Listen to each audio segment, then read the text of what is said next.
आशा करते हैं कि आप लोग अच्छे होंगे और आप लोगों की रेलवे आरआरबी ग्रुप डी परीक्षा की तैयारी बेहतर चल रही होगी। तो चलिए क्लास को शुरू करते हैं। क्लास को शुरू करने से पहले अगर आप लोगों ने अभी तक इस क्लास को लाइक नहीं किया है तो प्लीज़ क्लास को लाइक कीजिएगा और अपने तमाम दोस्तों में इस क्लास को ज़्यादा से ज़्यादा शेयर कीजिएगा। जिन बच्चों ने अभी तक टेलीग्राम चैनल को ज्वाइन नहीं किया है ज़रूर ज्वाइन करें। देखिए टेलीग्राम चैनल पर आपको जो भी आप लोगों की क्लासेस चल रही हैं रेलवे ग्रुप डी की, आरपीएफ की, एसएससी जीडी की, उन सभी की जो पीडीएफ रहती है वो आपको टेलीग्राम पर मिल जाएगी। टेलीग्राम चैनल का लिंक जो है इस वीडियो के डिस्क्रिप्शन में दिया गया है, तो जल्दी से जाइए और ज्वाइन कर लीजिए। तो पहला प्रश्न आपकी स्क्रीन पर ये रहा। पहला प्रश्न हमारा है, मानव नेत्र में प्रकाश को इन्फोकस करने के लिए कौन सा हिस्सा जिम्मेदार होता है? रेटिना, लेंस, पुतली या कार्निया? मानव नेत्र में प्रकाश को इन्फोकस करने के लिए लेंस जो है ना ये जिम्मेदार होता है। तो राइट आंसर की अगर मैं बात करूं तो प्यारे बच्चों इस प्रश्न का करेक्ट आंसर जाएगा ऑप्शन नंबर वी के साथ में। दूसरा प्रश्न है, मानव आंख में रेटिना में कौन सा रंग होता है जो प्रकाश को संवेदनशील बनाता है? Haemoglobin, rhodopsin, melanin, keratin?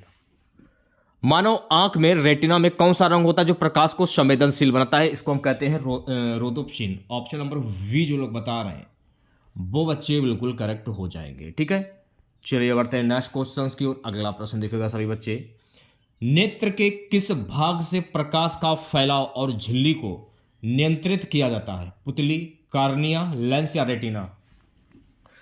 नेत्र के किस भाग से प्रकाश का फैलाव झिल्ली को नियंत्रित किया जाता है? पुतली से। तो ऑप्शन नंबर ए जो है इस प्रश्न का राइट आंसर हो जाएगा। चौथा प्रश्न देखिएगा, नेत्र के किस भाग में अंधेपन का कारण हो सकता है जब यह चोटिल हो जाता है या बेमानी होता है? रेटिना, पुतली, लेंस या ऑप्टिक तंत्रिका? राइट आंसर की अगर मैं बात करूं तो राइट आंसर जाएगा ऑप्टिक तंत्रिका। ऑप्शन नंबर डी जो है इस प्रश्न का राइट आंसर हो जाएगा।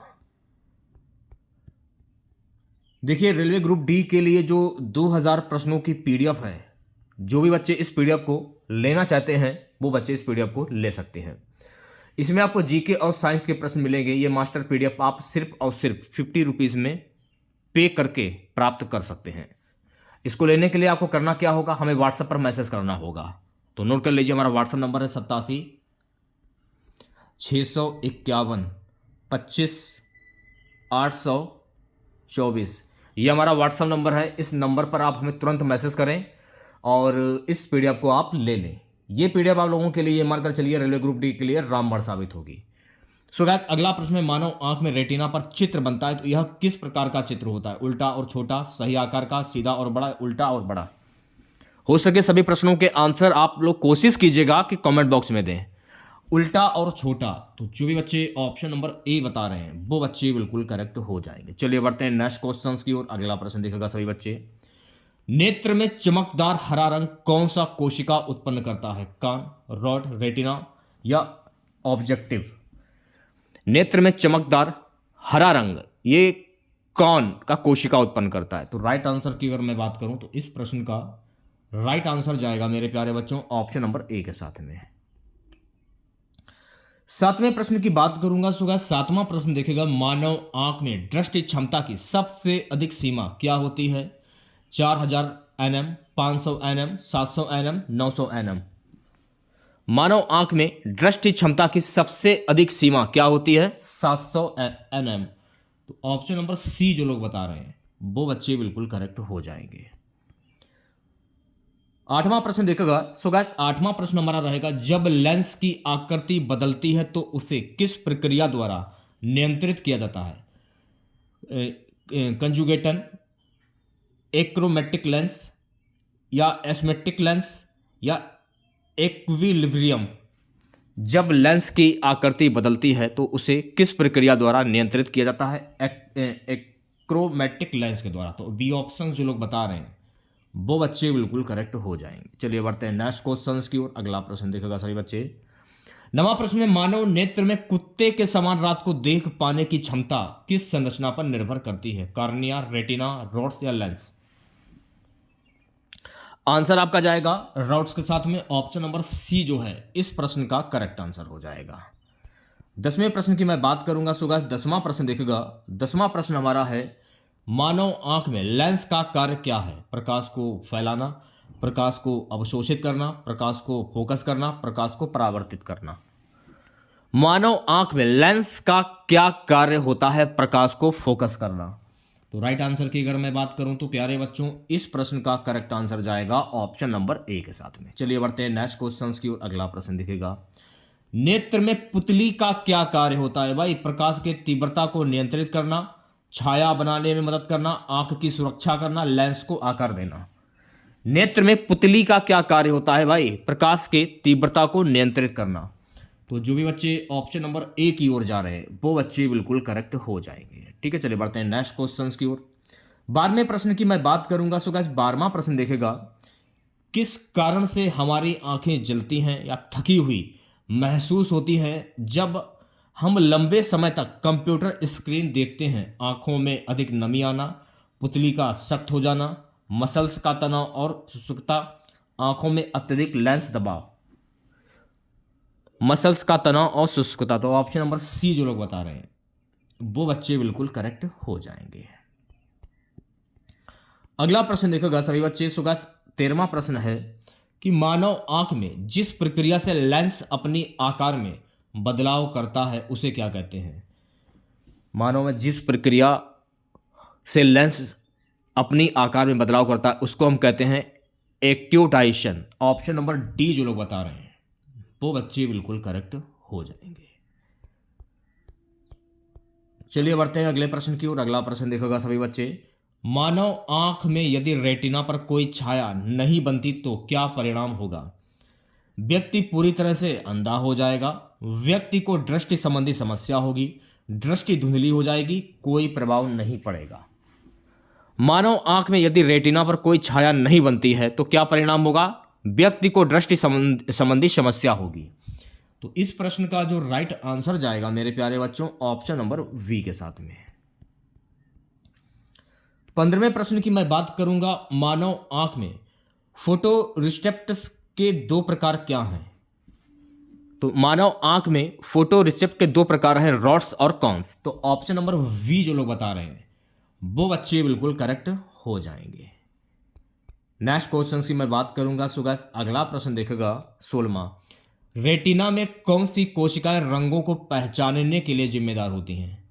रेटिना में कौन सी कोशिकाएं रंगों को पहचानने के लिए जिम्मेदार होती हैं? इसको हम कहते हैं कॉन्स। तो ऑप्शन नंबर सी जो है गाइस इस प्रश्न का करेक्ट आंसर हो जाएगा। अगले प्रश्न की मैं बात करूंगा। सो गाइस अगला प्रश्न देखेगा, मानव आंख में दृष्टि संबंधित कौन सा विकार निकट दृष्टि दोष कहलाता है? आंखों में अत्यधिक प्रकाश प्रवेश करना, आंखों के सामने एक छोटा सा चित्र बनना, आंखों के पीछे एक बड़ा चित्र बनना, लेंस का आकार बहुत छोटा होना। तो मानव आंख में दृष्टि संबंधित आंखों के सामने एक छोटा सा चित्र बनना यह निकट दृष्टि दोष कहलाता है। तो बी ऑप्शन जो लोग बता रहे हैं वो बच्चे बिल्कुल करेक्ट हो जाएंगे। चलिए बढ़ते हैं नेक्स्ट क्वेश्चन की ओर। अगला प्रश्न देखेगा सभी बच्चे। अगला प्रश्न है गाइस कि नेत्र में ऑप्टिक नर्व के कार्य के बारे में कौन सा सत्य है? यह आपसे पूछा जा रहा है। यह दृश्य संकेतों को मस्तिष्क तक पहुंचाता है, इसको हम क्या कहते हैं? Optic nerve. तो ऑप्शन नंबर ए जो है गाइस इस प्रश्न का करेक्ट आंसर हो जाएगा। बहुत सारे बच्चे बोल रहे थे कि सिंपल प्रश्न है, सिंपल प्रश्न है। देखिए अब मैं आपको करा रहा हूं हार्ड प्रश्न, क्योंकि सिंपल प्रश्न भी कीजिए आप और हार्ड प्रश्न भी कीजिए, तो दोनों टाइप के प्रश्न आप कीजिए। अब मैं आपको कराऊंगा हार्ड प्रश्न। बहुत सारे बच्चों का कमेंट्स आ रहा था कि हार्ड प्रश्न नहीं करा रहे हो, सिंपल प्रश्न ये प्रश्न नहीं आएंगे। देखिए सिंपल भी प्रश्न पेपर में पूछे जाते हैं और हार्ड भी प्रश्न पूछे जाते हैं, तो जैसे प्रश्न मैं आप लोगों के लिए ला रहा हूं उनको करते चलिए, ऐसा नहीं कि नहीं आएगा। अगला प्रश्न क्या है, मानव आंख में मैक्सिलरी मसल का कार्य क्या है? लेंस के आकार को बदलना, आंख के आकार को नियंत्रित करना, पुतली को सिकोड़ना, रेटिना पर चित्र बनना। तो राइट आंसर की अगर मैं बात करूं, लेंस के आकार को बदलना। ऑप्शन नंबर ए जो है गाइस इस प्रश्न का करेक्ट आंसर हो जाएगा। 20वां प्रश्न है गाइस कि पेरीफेरल दृष्टि किस अंग की मदद से होती है? रेटिना, लेंस, कॉर्निया या रॉड्स? पेरीफेरल दृष्टि जो है ना ये रॉड्स की मदद से होती है। तो ऑप्शन नंबर डी जो है गाइस इस प्रश्न का करेक्ट आंसर हो जाएगा। देखिए, अगर आप लोगों को क्लास वाकई में अगर अच्छी लग रही हो तो प्लीज़ क्लास को लाइक करके जाइएगा आप लोग, ठीक है। अगला प्रश्न क्या है, मानव नेत्र में पुतली का आकार बदलने की प्रक्रिया को क्या कहा जाता है। तो मानव नेत्र में पुतली का आकार बदलने की प्रक्रिया को कहा जाता है पुतली प्रतिक्रिया। तो सी ऑप्शन जो लोग बता रहे हैं वो सभी लोग बिल्कुल करेक्ट हो जाएंगे। अगला प्रश्न देखेगा सभी बच्चे। सो गाइस, अगला प्रश्न हमारा रहेगा कि मानव आंख में नीली रोशनी के प्रभाव को किस संरचना के द्वारा नियंत्रित किया जाता है, रेटिना, पुतली, कार्निया या लेंस। मानव आंख में नीली रोशनी के प्रभाव को रेटिना संरचना के द्वारा नियंत्रित किया जाता है। तो इस प्रश्न का जो राइट आंसर जाएगा मेरे प्यारे बच्चों, ऑप्शन नंबर ए के साथ में। 23वें प्रश्न की मैं बात करूंगा। सो गाइस, 23वां प्रश्न देखेगा। 23वां प्रश्न में मानव आंख में डिप्थ प्रसेशन की प्रक्रिया किस संरचना द्वारा नियंत्रित होती है, रेटिना, कार्निया, पुतली, दोनों आंखों की सहयोगी प्रक्रिया। तो इस प्रश्न का राइट आंसर जाएगा ऑप्शन नंबर डी के साथ में, दोनों आंखों की सहयोगी प्रक्रिया। ऑप्शन नंबर डी करेक्ट हो जाएगा। 24वें प्रश्न की मैं बात करूंगा। सो गाइस, 24वां प्रश्न देखेगा। 24वां प्रश्न है, आंख के कौन से हिस्से का कार्य है बाहरी प्रकाश को अंदर की ओर मोड़ना और उसे रेटिना तक पहुंचाना, लेंस, पुतली, कॉर्निया या रेटिना। आंख के कॉर्निया हिस्से का कार्य है जो बाहरी प्रकाश को अंदर की ओर मोड़ना, उसे रेटिना तक पहुंचाना। तो राइट आंसर की अगर मैं बात करूं, राइट आंसर जाएगा कॉर्निया के साथ में, ऑप्शन नंबर सी सही हो जाएगा। 25वां प्रश्न आपकी स्क्रीन पर, किस कारण से लॉन्ग साइनेटेडनेस होता है, किस कारण से होता है, रेटिना के पीछे चित्र बनता है, रेटिना के सामने चित्र बनता है, लेंस की धुंधलापन, पुतली का अत्यधिक फैलाव। तो राइट आंसर की बात करूं, रेटिना के पीछे चित्र बनता है, ऑप्शन नंबर ए जो है गाइस इस प्रश्न का करेक्ट आंसर हो जाएगा। नेक्स्ट क्वेश्चन देखेगा सभी बच्चे। सो गाइस, अगला प्रश्न रहेगा हमारा। अगला प्रश्न है, स्टाइमेजिस्ट किससे संबंधित है। थोड़ा सा कठिन नाम है। स्टाइमेजिस्ट किसका नाम है, लेंस का असामान्य आकार, पुतली का असामान्य आकार, रेटिना का विकृत होना, रॉड्स और कॉन्स का असंतुलन। लेंस का असामान्य आकार। तो राइट आंसर की अगर मैं बात करूं तो प्यारे बच्चों, इस प्रश्न का राइट आंसर जाएगा ऑप्शन नंबर ए के साथ में, ठीक है। चलिए बढ़ते हैं नेक्स्ट क्वेश्चन की ओर। अगला प्रश्न देखेगा। मानव आंख में फोटोपिक दृष्टि, फोटोपिक वर्जन किससे जुड़ी होती है, रॉड्स, कॉन्स, रेटिना या लेंस। मानव आंख में फोटोपिक दृष्टि जो है ना, ये कौन सी चीज जुड़ी होती है। तो कौन सी, यानी ऑप्शन नंबर वी जो लोग बता रहे हैं वो बच्चे बिल्कुल करेक्ट हो जाएंगे। 28वें प्रश्न की मैं बात करूंगा। सो गाइस, 28वां प्रश्न देखेगा। मानव आंख में एक व्यक्ति को रंगों को सही से पहचानने में समस्या होने पर किस प्रकार का दृष्टि दोष होता है, रंग दृष्टि दोष या माइलोपिया, हाइपरमेट्रोपिया या इस्टमेग्मेटिज्म। आंसर की अगर मैं बात करूं, रंग दृष्टि दोष। तो ऑप्शन नंबर ए जो लोग बता रहे हैं वो सभी लोग बिल्कुल सही हो जाएंगे। नेक्स्ट क्वेश्चंस की मैं बात करूंगा। अगला प्रश्न देखेगा। अगला प्रश्न क्या है कि रेटिना में कॉन्स और रॉड्स के बीच क्या अंतर होता है। तो रेटिना में कॉन्स और रॉड्स के बीच, कॉन्स रंग पहचानने में मदद करते हैं, रॉड्स हल्की रोशनी में कार्य करते हैं। तो इस प्रश्न का जो राइट आंसर जाएगा मेरे प्यारे बच्चों, ऑप्शन नंबर ए के साथ में।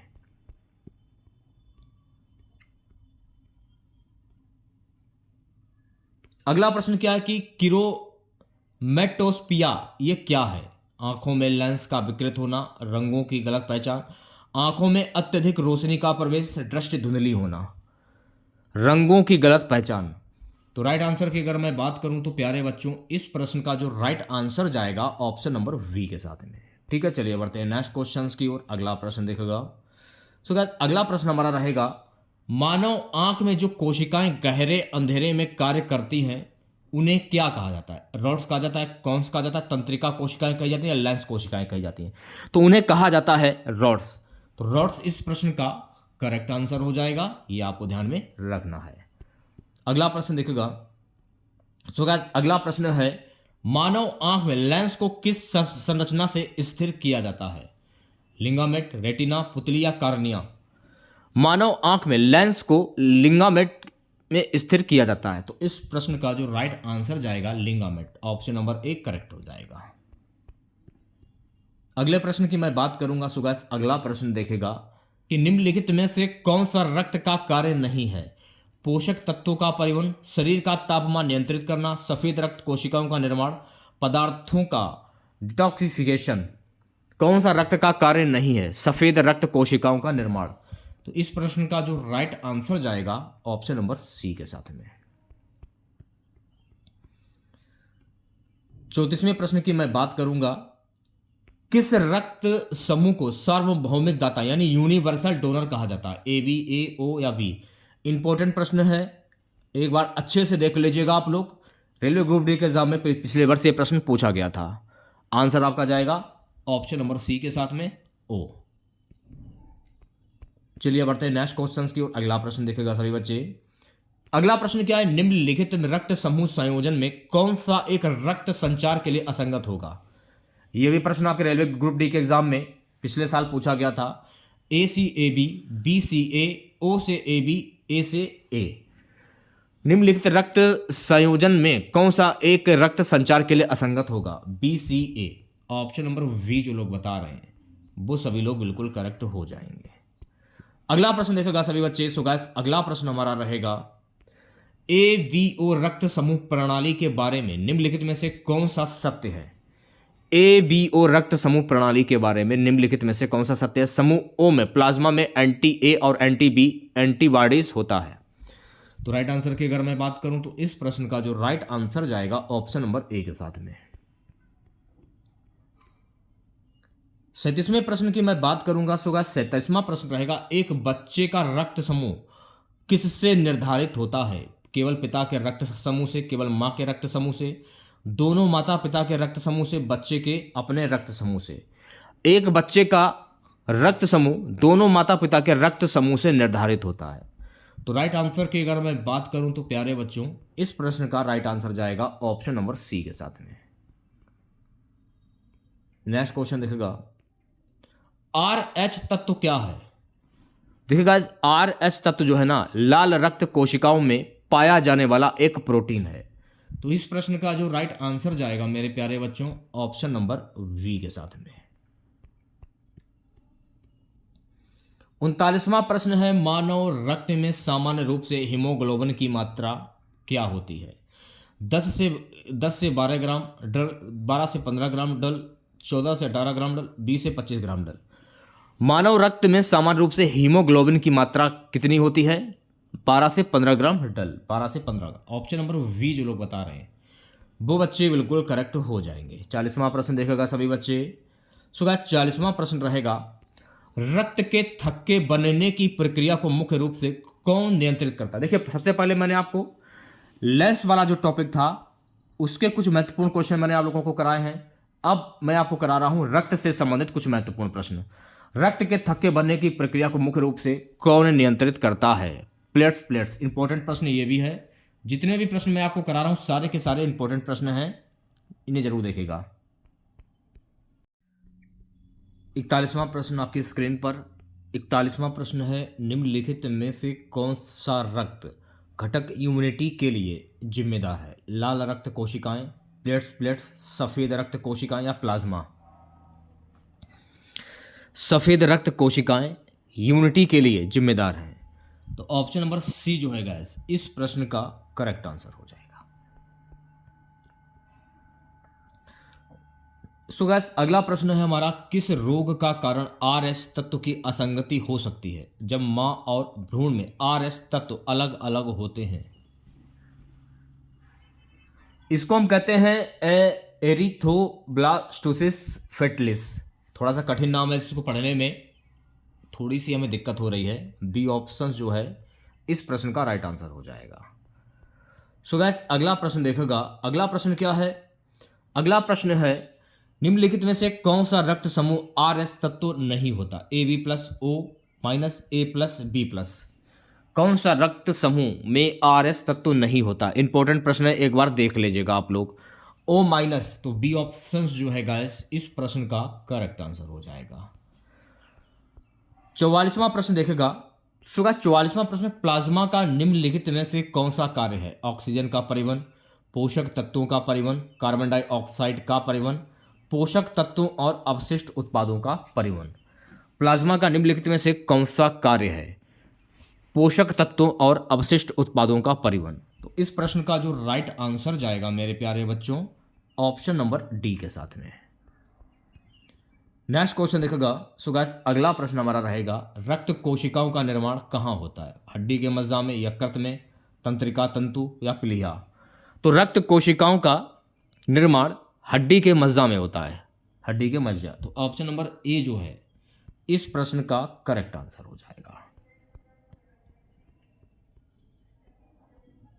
46वां प्रश्न क्या है? 46वां प्रश्न देखेगा, सभी रक्त समूह में से किस रक्त समूह में कोई भी एंटीबॉडी नहीं होती है? ए बी या ओ? सभी रक्त समूह में ए बी रक्त समूह में कोई भी एंटीबॉडी नहीं होती है। तो इस प्रश्न का जो राइट आंसर जाएगा मेरे प्यारे बच्चों, ऑप्शन नंबर सी के साथ में। 47वें प्रश्न की मैं बात करूंगा, कोई व्यक्ति RH नकारात्मक रक्त समूह से है और उसे RH प्लस रक्त दिया गया है, तो उसके शरीर में क्या प्रतिक्रिया हो सकती है? तो उसके शरीर में एंटी RH एंटीबॉडी का निर्माण होगा। तो बी ऑप्शन जो लोग बता रहे हैं वो बच्चे बिल्कुल करेक्ट हो जाएंगी। अगला प्रश्न देखेगा सभी बच्चे। सो गाइस अगला प्रश्न हमारा रहेगा 48वां, कि निम्नलिखित में से किसे सार्वभौमिक प्राप्तकर्ता यूनिवर्सल रिप्रेजेंट कहा जाता है? O minus, AB+, A minus या O प्लस? तो राइट आंसर की अगर मैं बात करूं AB+ को कहा जाता है। इस प्रश्न का जो राइट आंसर जाएगा मेरे प्यारे बच्चों, ऑप्शन नंबर बी के साथ में। अगला प्रश्न देखेगा। सो गाइस अगला प्रश्न हमारा रहेगा, किस रक्त समूह का रक्त एक व्यक्ति को किसी भी अन्य रक्त समूह से प्राप्त किया जा सकता है? ए बी, ओ या AB? इस प्रश्न का जो राइट आंसर जाएगा मेरे प्यारे बच्चों, ऑप्शन नंबर सी के साथ में, ओ। नेक्स्ट क्वेश्चन देखेगा। सो गाइस अगला प्रश्न है, सिकल सेल एनीमिया रोग का कारण क्या है? एक प्रकार की वायरल संक्रमण, रक्त में सफेद रक्त कोशिकाओं की कमी, हीमोग्लोबिन के अनुशासन में दोष, रक्त में प्लेट्स की कमी। सिकल सेल एनीमिया रोग का कारण क्या है? हीमोग्लोबिन के अनुशासन में दोष। तो इस प्रश्न का जो राइट आंसर जाएगा मेरे प्यारे बच्चों, ऑप्शन नंबर सी के साथ में। अगला प्रश्न आपकी स्क्रीन पर। सो गाइस अगला प्रश्न है, मनुष्यों में ABO रक्त समूह प्रणाली के निर्माण का कारण किस प्रकार के आनुवंशिक गुण होते हैं? गुणसूत्र, एलील, हार्मोन्स या क्रोमोसोमल संरचना? एलील। ऑप्शन नंबर वी जो लोग बता रहे हैं वो बच्चे बिल्कुल करेक्ट हो जाएंगी। चलिए बढ़ते हैं नेक्स्ट क्वेश्चंस की ओर। अगला प्रश्न क्या है? अगला प्रश्न है गाइस कि जिसमें RH तत्व होता है वह रक्त समूह किसे कहते हैं? RH+, RH-, O+ या AB-? जिसमें RH तत्व होता है वह रक्त समूह किसे कहते हैं? RH+ को कहते हैं। तो इस प्रश्न का जो राइट आंसर जाएगा ऑप्शन नंबर ए के साथ में। अगले प्रश्न की मैं बात करूंगा। सो गाइस अगला प्रश्न देखेगा, मानव रक्त में किस घटक का प्रमुख कार्य शरीर में संक्रमण से लड़ना है? प्लेट्स, लाल रक्त कोशिकाएं, सफेद रक्त कोशिकाएं या प्लाज्मा? मानव रक्त में किस घटक का प्रमुख कार्य शरीर में संक्रमण लड़ने से लड़ना है? सफेद रक्त कोशिकाएं। तो सी ऑप्शन जो है गाइस इस प्रश्न का करेक्ट आंसर हो जाएगा। अगला प्रश्न देखेगा, किस रक्त समूह के लोग RH तत्व के अभाव में विशेष रूप से खतरनाक गर्भावस्था समस्याओं का सामना कर सकते हैं? O-, A+, AB- या B+? इस प्रश्न का जो राइट आंसर जाएगा O-। ऑप्शन नंबर ए जो है इस प्रश्न का करेक्ट आंसर हो जाएगा। चलिए बढ़ते हैं नेक्स्ट क्वेश्चंस की ओर। अगला प्रश्न देखेगा, रक्त की अदला बदली ब्लड ट्रांसफ्यूजन के दौरान यदि किसी व्यक्ति को गलत रक्त का समूह रक्त दिया जाए तो सबसे पहली प्रतिक्रिया क्या हो सकती है? तो सबसे पहली प्रतिक्रिया रक्त का थक्का बन जाएगा और रक्त परिसंचरण में रुकावट आ सकती है। तो इस प्रश्न का जो राइट आंसर जाएगा मेरे प्यारे बच्चों, ऑप्शन नंबर बी के साथ में। नेक्स्ट क्वेश्चन देखेगा। सो गाइस अगला प्रश्न रहेगा हमारा, मानव रक्त में प्लाज्मा की मुख्य भूमिका क्या है? शरीर के तापमान को नियंत्रित करना, शारीरिक गतिविधियों के लिए ऊर्जा देना, पोषक तत्वों और अवशिष्टों का परिवहन, शरीर में हार्मोन्स का परिवहन। मानव रक्त में प्लाज्मा की मुख्य भूमिका क्या है? पोषक तत्वों और अपशिष्टों का परिवहन। तो इस प्रश्न का जो राइट आंसर जाएगा मेरे प्यारे बच्चों, ऑप्शन नंबर सी के साथ में। नेक्स्ट क्वेश्चन देखेगा। अगला प्रश्न क्या है कि अगर एक व्यक्ति के रूप में हीमोग्लोबिन की मात्रा 8 ग्राम डेल हो तो उसे किस बीमारी के लक्षण हो सकते हैं? Anaemia, thalassaemia, sickle cell anaemia, रक्त का थक्का बनना। तो इस प्रश्न का जो राइट आंसर जाएगा ऑप्शन नंबर ए के साथ में, एनीमिया। ओके, नेक्स्ट क्वेश्चन देखेगा सभी बच्चे। सो गाइस अगला प्रश्न रहेगा हमारा 58। निम्नलिखित में से कौन रक्त में ऑक्सीजन परिवहन के लिए जिम्मेदार है? प्लेट्स, सफेद रक्त कोशिकाएं, लाल रक्त कोशिकाएं, प्लाज्मा। कौन रक्त में ऑक्सीजन परिवहन के लिए जिम्मेदार है? लाल रक्त कोशिकाएं। तो लाल रक्त कोशिकाएं इस प्रश्न का करेक्ट आंसर हो जाएगा। अगला प्रश्न देखेगा। अगला प्रश्न है, किस रक्त समूह में शरीर में सभी प्रकार की एंटीबॉडीज पाई जाती हैं? एंटी ए और एंटी बी, ए बी, ए ओ या बी? ओ। आंसर आपका जाएगा ऑप्शन नंबर सी के साथ में। ओके, चलिए बढ़ते हैं नेक्स्ट क्वेश्चन की ओर प्यारे बच्चों। अगला प्रश्न देखेगा। यदि कोई व्यक्ति यदि ए बी रक्त समूह से है तो उसे किस रक्त समूह का रक्त दिया जा सकता है? O plus, A B minus या ओ माइनस? यदि कोई व्यक्ति ए बी माइनस रक्त समूह से है तो उसे किस रक्त समूह का रक्त दिया जा सकता है? A B minus. तो सी ऑप्शन जो है गाइस इस प्रश्न का करेक्ट आंसर हो जाएगा। ओके, चलिए बढ़ते हैं नेक्स्ट क्वेश्चन की ओर। सो गाइस अगला प्रश्न हमारा रहेगा, रक्त समूह ए प्लस वाले व्यक्ति में रक्त आदान ब्लड ट्रांसफरेशन के लिए कौन से रक्त समूह का उपयोग किया जा सकता है? ए प्लस और ओ माइनस, ए प्लस और A B minus, A plus O plus A minus और ओ, या फिर ए प्लस ओ और A plus A B plus? तो इस प्रश्न का जो राइट आंसर जाएगा A plus O plus A minus और ओ माइनस। तो इस प्रश्न का जो राइट आंसर जाएगा ऑप्शन नंबर सी के साथ में। चलिए बढ़ते हैं नेक्स्ट क्वेश्चन की ओर। सो गाइस अगला प्रश्न देखेगा, आर एच प्लस और आर एच माइनस का क्या मतलब है? आर एच प्लस का मतलब है कि रक्त में आर एच तत्व नहीं है। आर एच माइनस का मतलब है कि रक्त में आर एच तत्व नहीं। आर एच प्लस का मतलब है कि रक्त में आर एच तत्व है। दोनों का मतलब एक ही है। तो इस प्रश्न का जो राइट आंसर जाएगा ऑप्शन नंबर सी के साथ में। आर एच प्लस का मतलब है कि रक्त में आर एच तत्व है। सी ऑप्शन इस प्रश्न का राइट आंसर हो जाएगा। नेक्स्ट क्वेश्चन देखेगा। अगला प्रश्न है कि एरिथ्रोप्लास्टोसिस फेटलिस रोग किस कारण उत्पन्न होता है? तो ये उत्पन्न होता है आर एच असंगति। ऑप्शन नंबर ए जो लोग बता रहे हैं वो बच्चे बिल्कुल करेक्ट हो जाएंगे। चलिए बढ़ते हैं नेक्स्ट क्वेश्चन की ओर। अगला प्रश्न देखेगा सभी बच्चे, किस रक्त समूह वाले व्यक्तियों में दोनों एंटी ए और एंटी बी एंटीबॉडी मौजूद होती है? ए बी ओ या ए बी? किस रक्त समूह वाले व्यक्तियों में दोनों एंटी ए और एंटी बी एंटीबॉडी मौजूद होते हैं? आंसर आपका जाएगा ऑप्शन नंबर सी के साथ में, यानी कि ओ। सो गाइस अगला प्रश्न देखेगा। अगला प्रश्न क्या है? अगला प्रश्न रहेगा कि निम्नलिखित में से कौन सा रक्त समूह एंटी बी एंटीबॉडी रखता है? ए बी या ओ?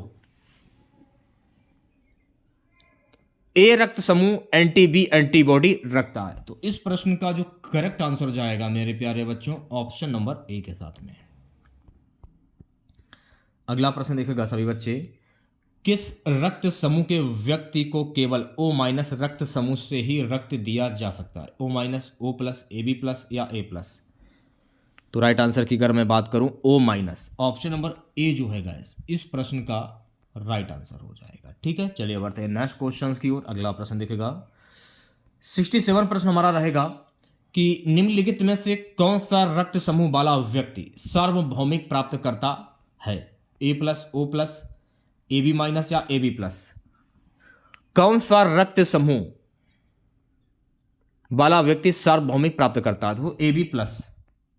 तो राइट आंसर की अगर मैं बात करूं तो इस प्रश्न का जो राइट आंसर जाएगा ऑप्शन नंबर डी के साथ में। अगला प्रश्न देखेगा सभी बच्चे। सो गाइस अगला प्रश्न है कि रक्त में लैक्टेट डिहाइड्रेशन एलडीएच का उच्च स्तर किस स्थिति में दिखाई देता है? शरीर में संक्रमण, अनियमित रक्त जमाव, रक्त के अंदर कोशिकाओं का टूटना, रक्त में अधिक प्लेट्स। तो राइट आंसर की अगर मैं बात करूं, रक्त के अंदर कोशिकाओं का टूटना। ऑप्शन नंबर सी करेक्ट हो जाएगा इस प्रश्न का। अगला प्रश्न है आपकी स्क्रीन पर। सो गाइस, अगला प्रश्न रहेगा, मानव रक्त समूह के लिए ऑटोम्यून रिएक्शन का एक उदाहरण क्या हो सकता है? स्किलसेलेमिया, एरिथ्रोप्लास्टिस फेटलिस, या लेप्रोसी, या हेमोलिटिक एनीमिया। आंसर की अगर मैं बात करूं तो haemolytic anaemia, option number D जो है इस प्रश्न का करेक्ट आंसर हो जाएगा। ओके, देखिए थोड़े से शब्द जो हैं वो कठिन है, जिनको पढ़ने में थोड़ी सी दिक्कत हो रही है, ठीक है, तो इसमें टेंशन लेने की ज़रूरत नहीं है। इसकी पीडीएफ आपको टेलीग्राम पर मिल जाएगी। मैं पहले ही बता चुका हूं, जिन बच्चों को अगर पीडीएफ चाहिए बिल्कुल फ्री में, एक भी पैसा आप लोगों को नहीं देना है, बिल्कुल फ्री एंड कॉस्ट है, ले जाइए पीडीएफ आप। हृदय में रक्त का संचरण किसके द्वारा नियंत्रित होता है? इंपॉर्टेंट प्रश्न है, एक बार देखकर जाइएगा एग्जाम से पहले। प्लेट्स, रक्त वाहिकाएं, रक्त कोशिकाएं, हार्मोन्स। हृदय में रक्त का संचरण जो है ना, रक्त वाहिकाओं के द्वारा नियंत्रित होता है। तो राइट आंसर की अगर मैं बात करूं तो प्यारे बच्चों, इस प्रश्न का जो राइट आंसर जाएगा ऑप्शन नंबर वी के साथ में। चलिए बढ़ते हैं नेक्स्ट क्वेश्चन की ओर। अगला प्रश्न देखेगा, किस कारण से एवीओ रक्त समूह प्रणाली को मानव रक्त समूह के बीच जेनेटिक अंतर कहा जाता है? रक्त समूह के लिए जिम्मेदार गुण सूत्रों के कॉम्बिनेशन के कारण। तो ऑप्शन नंबर ए जो है गाइस इस प्रश्न का करेक्ट आंसर हो जाएगा। ओके, अगला प्रश्न देखेगा सभी बच्चे। सो गाइस, अगला प्रश्न हमारा रहेगा, रक्त की एक रक्त कोशिकाओं रेड ब्लड सेल्स में प्रमुख घटक क्या होता है? हीमोग्लोबिन, ग्लाइकोजन, लिपिड, या प्रोटीन? रक्त कोशिकाओं में प्रमुख जो घटक होता है ना, इससे हम कहते हैं हीमोग्लोबिन। तो राइट आंसर की अगर मैं बात करूं तो इस प्रश्न का राइट आंसर जाएगा ऑप्शन नंबर ए के साथ में। चलिए बढ़ते हैं नेक्स्ट क्वेश्चन की और अगला प्रश्न देखेगा, जो लोग रक्त समूह ए बी माइनस में होते हैं वे किसे सार्वभौमिक प्राप्तकर्ता क्यों कहा जाता है? यूनिवर्सल रिसिपिएंट क्यों नहीं कहा जाता है? क्योंकि उनके शरीर में सभी प्रकार के रक्त को प्राप्त करने की क्षमता होती है। तो जो लोग ऑप्शन नंबर डी की ओर जा रहे हैं वो सभी लोग बिल्कुल करेक्ट हो जाएंगे। अगला प्रश्न देखिएगा सभी बच्चे। अगला प्रश्न है हमारा, रक्त समूह ओ माइनस के व्यक्ति के शरीर में एंटी ए और एंटी बी एंटीबॉडी क्यों होते हैं? इसका कारण क्या है? क्योंकि यह रक्त समूह सार्वभौमिक दाता है और ये दोनों एंटीबॉडी रखता है।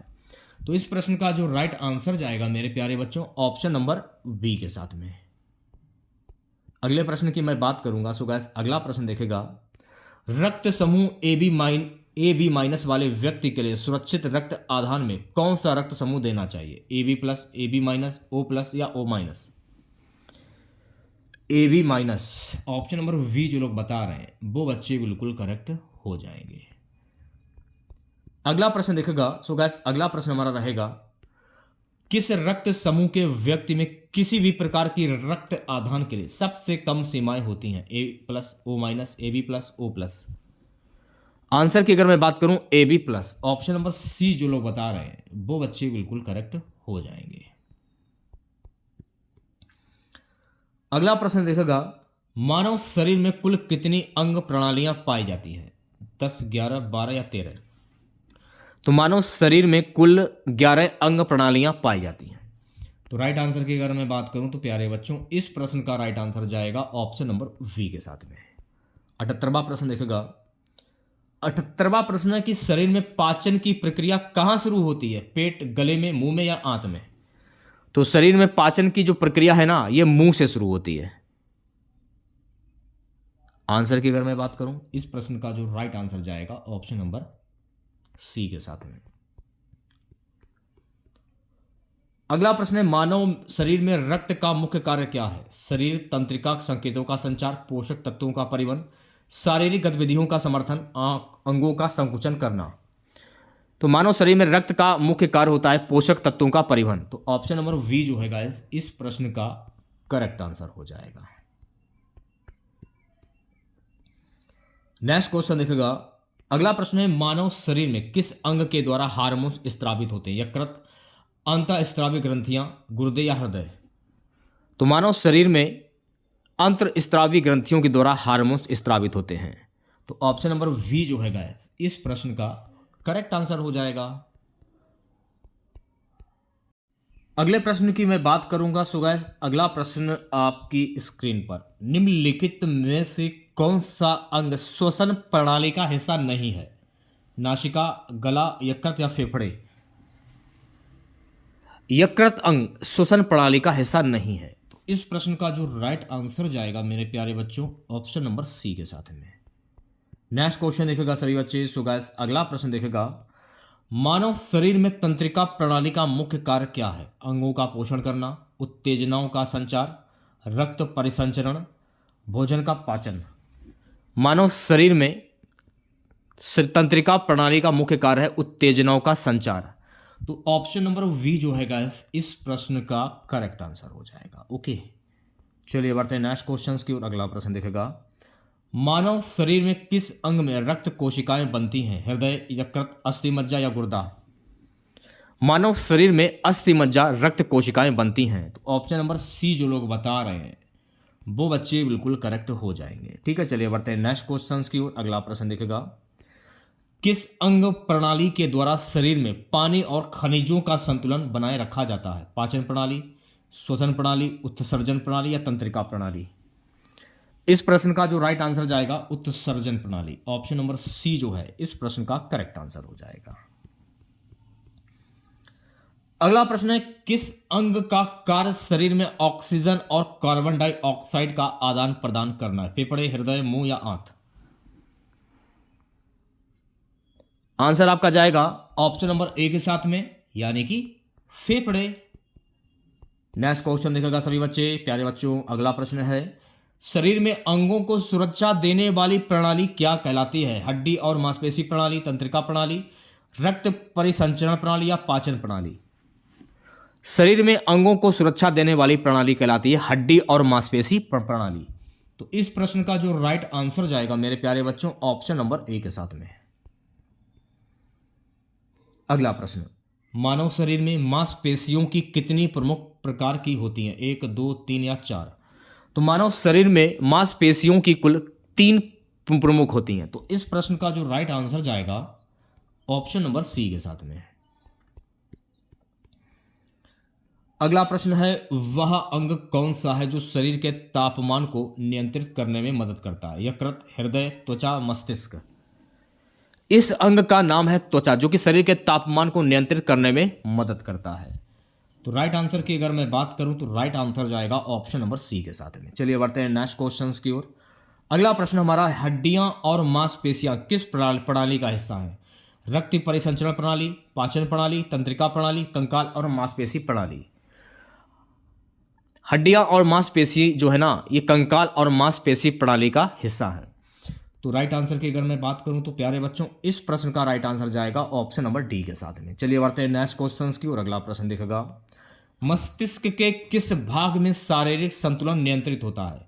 सेरेब्रम, कॉर्टेक्स या cerebrum, hypothalamus, medulla? Cerebrum. Option number B जो लोग बता रहे हैं वो बच्चे बिल्कुल करेक्ट हो जाएंगे। अगला प्रश्न देखेगा सभी बच्चे। सो गाइस अगला प्रश्न हमारा रहेगा, मानव शरीर में रक्त का मुख्य कार्य क्या है?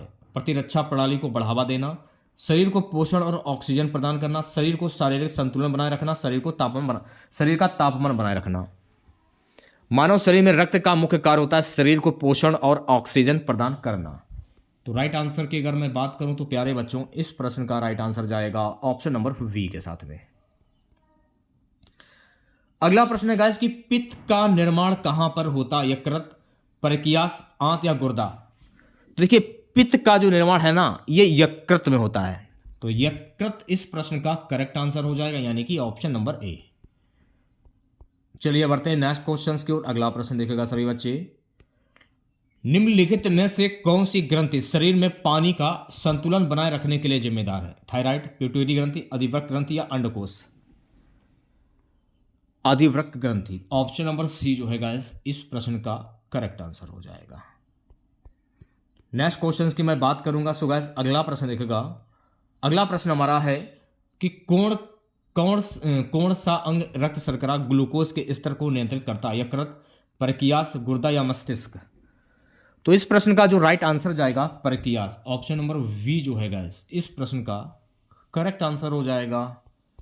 चलिए बढ़ते हैं नेक्स्ट क्वेश्चन की ओर। अगला प्रश्न देखेगा। किस अंग में लाल रक्त कोशिकाओं आरबीसीएस की कमी हो तो एनीमिया होता है? हृदय, यकृत, अस्थि मज्जा या आंत? अस्थि मज्जा। ऑप्शन नंबर सी जो है गाइस इस प्रश्न का करेक्ट आंसर हो जाएगा। अगला प्रश्न है मनुष्य के शरीर में किस अंग में इंसुलिन स्त्रावित होता है? यकृत, पैंक्रियास, गुर्दा या हृदय? मनुष्य के शरीर के किस अंग में इंसुलिन स्त्रावित होता है? पैंक्रियास में। तो बी ऑप्शन जो है गाइस इस प्रश्न का करेक्ट आंसर हो जाएगा। चलिए बढ़ते हैं नेक्स्ट क्वेश्चन की ओर। अगला प्रश्न देखेगा सभी बच्चे। सो गाइस अगला प्रश्न है हमारा किस अंग के द्वारा शरीर में बसा फैट का पाचन होता है? मुंह, पेट, आंत या यकृत? आंत। ऑप्शन नंबर सी जो है गाइस इस प्रश्न का करेक्ट आंसर हो जाएगा। अगला प्रश्न है मानव शरीर में व्हाइट ब्लड सेल WBC का मुख्य कार्य क्या है? शरीर के अंगों तक ऑक्सीजन पहुंचाना, शरीर की रक्षा करना, शरीर के तापमान को नियंत्रित करना, पोषक तत्वों का परिवहन? शरीर की रक्षा करना। ऑप्शन नंबर वी जो है गाइस इस प्रश्न का करेक्ट आंसर हो जाएगा। अगला प्रश्न हमारा रहेगा गाइस। अगला प्रश्न क्या है कि किस अंग में गंध की पहचान होती है? मुंह, त्वचा, नाक या कान? आंसर आपका जाएगा ऑप्शन नंबर सी के साथ में यानी कि नाक। आज की इस क्लास का लास्ट क्वेश्चन रहेगा मेरे प्यारे बच्चों। मानव शरीर में शीश किस अंग के द्वारा नियंत्रित किया जाता है? आंख, कान, मस्तिष्क, कान, नाक? मानव शरीर में शीश जो है ना ये आंख को नियंत्रित किया जाता है। तो इस प्रश्न का जो राइट आंसर जाएगा मेरे प्यारे बच्चों ऑप्शन नंबर ए के साथ में। तो कैसी लगी क्लास आज आप लोगों को? अगर आप लोगों को आज की ये क्लास अच्छी लगी हो तो प्लीज़ क्लास को लाइक कर दीजिएगा ज़्यादा से ज़्यादा। अगर आप शेयर नहीं करते तो लाइक ज़रूर कर दीजिएगा। आप लोग ज़्यादा से ज़्यादा शेयर कीजिएगा। और चैनल पर नए हैं, अगर आप लोगों ने अभी तक चैनल को सब्सक्राइब नहीं किया है तो प्लीज़ चैनल को जरूर सब्सक्राइब करें और नोटिफिकेशन बेल ऑन करना ना भूलें। अगर आप लोगों ने अभी तक रेलवे ग्रुप डी की जो 2000 प्रश्नों की मास्टर PDF जो है इसको अभी तक आप लोगों ने वॉच नहीं किया है तो आप इसे वॉच कर लीजिए। ठीक है, जल्दी से व्हाट्सएप पर मैसेज कीजिए और इस PDF को आप ले लीजिए। ठीक है, तो चलिए मिलते हैं नेक्स्ट वीडियो के साथ। जय हिंद, जय भारत।